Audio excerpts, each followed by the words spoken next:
আসসালামু আলাইকুম, আশা করি সবাই ভালো আছেন। চলে আসলাম বড় মতো এক নতুন ভিডিওতে। তো গাইস, আজকে আমরা যে বিষয়ে আলাপ করবো সেটা হচ্ছে কি, আপনাদের অনেকেরই কমপ্লেন দেখতেছি যে ভাই পাসপোর্ট সাইজ রেডি করার পর ছবি প্রিন্ট করলে বড় হয়ে যায় কেন।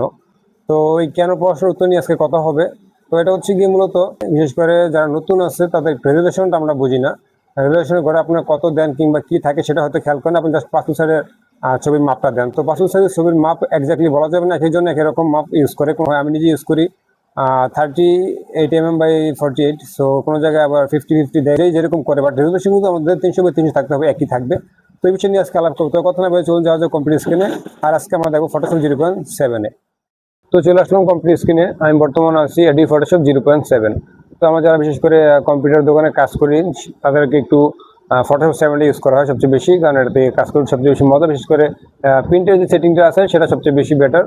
তো আর এসব কথা না বেরিয়ে আমরা মূল পয়েন্টে চলে গেলাম, সেটা হচ্ছে গিয়ে আমরা পাসপোর্ট সাইজের ফটোর কাজ করবো। তো আমি আগে একটা A4 সাইজের পেজ নিয়ে নিচ্ছি। আমি এখান থেকে কিবোর্ড থেকে Ctrl+N প্রেস করে এখানে A4 সিলেক্ট করে একটা ব্ল্যাঙ্ক পেজ নিয়ে নিলাম A4 সাইজের। দেন হচ্ছে কি, আমি আমার ডেস্কটপ থেকে একটা ফটো নিব, যে ফটো আমি কাজ করব। তো এক্সাম্পল শুরু জাস্ট আমি এখানে দুইটা ফটো নিয়ে নিলাম। ওকে, তো এখানে আমরা চলে যাব ক্রপ টুলতে। তো ক্রপ টুল থেকে আমি এখানে একটা জাস্ট একটা পিক ক্রপ করলাম আমার মন মতো, জাস্ট এতটুকু আমি ক্রপ করলাম। তো গ্রুপ করার পর আমি চেষ্টা করবো ম্যাজিক টুল দিয়ে ব্যাকগ্রাউন্ডটা রিমুভ করার। তো অলরেডি রিমুভ হয়ে গেছে। ওকে, এখন এটা আমি জাস্ট ব্যাকগ্রাউন্ডটা সলিড একটা সাদা কালার দিয়ে দিলাম, যে আপনাদের বোঝানোর সুবিধা হতো। এটা এমন তেমন কোনো কাজ করছি না। ওকে, জাস্ট এটাতে আমি একটা শ্যাডো দিয়ে দেবো, ছাড়িয়ে যে আমরা ব্যাকগ্রাউন্ড করি বর্ডার বলি সেটা দিয়ে দেবো। তো এখানে আমি একটা ব্ল্যাক ব্যাকগ্রাউন্ড বর্ডার দিয়ে দিলাম, ব্যাকগ্রাউন্ড বর্ডার দিলাম 2।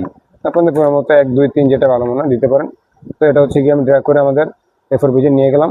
দেন হচ্ছে কি আর একটা ছবি আছে, সেটা আমি আবারও এখানে ক্রপ টুল থেকে আমি এটাকে ক্রপ করবো। ওই পুরোর মতো যতটুকু মনে চায় করতে পারেন। সো আমি একটু যাক অল্পই করলাম। ওকে, জাস্ট এইটুকু, এটা আমি ওকে দিয়ে দিলাম। তো ওকে দেওয়ার পর সেম ছবিটাকে আমি আবার ঘুরিয়ে নেব।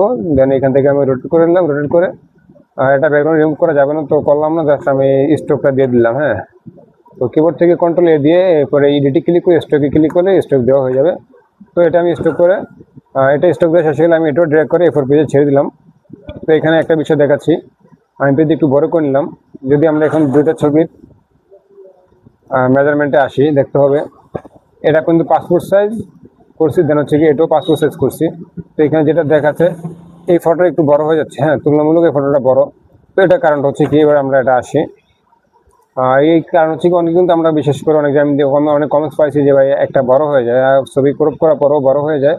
তো বড় হওয়ার কারণটা হচ্ছে গিয়ে আপনার পাসপোর্ট সাইজ ছবি সাইজ যেটা মনে হচ্ছে নিতে পারেন, এটা নিয়ে কোনো অসুবিধা নেই। আপনার সাইজ যেটা মনে হচ্ছে, বিভিন্ন জায়গায় বিভিন্ন রকম সাইজ নেই। যেমন আমি যে আমার ক্রপগুলো আসে, এখানে আমার হচ্ছে গিয়ে 38 by 48 mm, কেউ 50 by 40 নেয়, কেউ 50 by 50 mm, যারা যেটা বলে যে জায়গায় যেরকম চলে আপনারা নিতে পারেন, কোনো অসুবিধা নেই।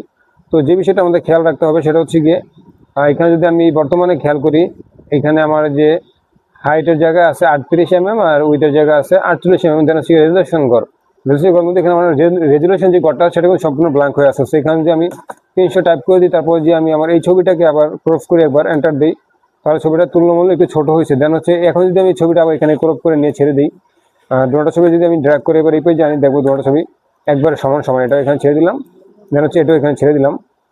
তো এবার যদি আমরা দেখি মাপ দিয়ে কোনোভাবে আমি আপনাদের বোঝানোর চেষ্টা করছি, একটু জুম করে নিই। ওকে, ফটো হচ্ছে স্টক দেওয়া নাই, সো আমি ফটোতে একটা স্টক দিয়ে দিচ্ছি, তাহলে একটু বুঝতে সহজ হবে। রেড কালার একটা স্টক নিয়ে নিলাম।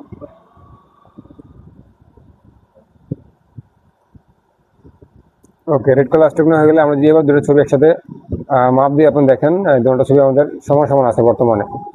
এই যে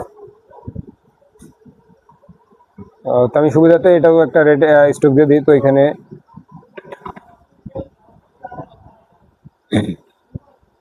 তো আমি দোনটাতে বর্তমানে রেড স্টক দিয়ে দিচ্ছি। সো দেখতে পাচ্ছেন দোনটা ছবি বর্তমানে সেম সেম আছে। তো এখানে বলতে পারেন যে ভাই সমস্যা ছিল কি, অনেক সময় আপনারা খেয়াল করতে পারেন না যে রেজুলেশনটা ঠিক থাকে কিনা। আপনি ক্রপ করার সময় একটু খেয়াল রাখবেন যে রেজুলেশন ঘরটা ঠিক আছে কিনা। রেজুলেশন ঘর যদি এখানে 300 জায়গায় 250 কিংবা 400 310 থাকে, সেক্ষেত্রে আপনার ছবির মেজারমেন্টটা ওরকমই ছোট বড় হয়ে যাবে। তো ওই বিষয়টা একটু খেয়াল রাখবেন, রেজুলেশন ঘরটা কিরকম আছে, আপনার ঠিক আছে কিনা। পাসপোর্ট হোক কিংবা আদার্স যে কোনো ছবি হোক, যদি আপনি কোনো ব্যানার ডিজাইন করেন সেক্ষেত্রে 72 রাখবেন। যদি CKMY করেন, প্রিন্টের জন্য করেন, সেক্ষেত্রে আপনি 72 রাখতে পারেন, কিংবা 8 GB করলেও 72 রাখতে পারেন ব্যানার ফেস অন্যান্য ডিজাইনের ক্ষেত্রে। বাট পাসপোর্ট ছবির ক্ষেত্রে আপনি অবশ্যই রেজুলেশনটা 300 রাখার চেষ্টা করবেন, কমও না বেশিও না। রেজুলেশন 300 হয়েছে পারফেক্ট। আপনার সাইজ ম্যাটার করে না, সাইজ দিক সেদিক হতে পারে, আপনার যেরকম ভালো লাগে আপনার সেই ক্ষেত্রে স্ট্যাম্প সাইজ, পাসপোর্ট সাইজ কিংবা 3 আর 4 আর যে সাইজে 40 বের করেন না কেন, আপনার অবশ্যই রেজুলেশন গোটা দিক খেয়াল রাখতে হবে, রেজুলেশন ক্ষেত্রে আপনার 300 রাখতে হবে, ঠিক আছে। তো এই ছিল আজকে ভিডিওটা, আশা করি সবাই বুঝতে পারছেন।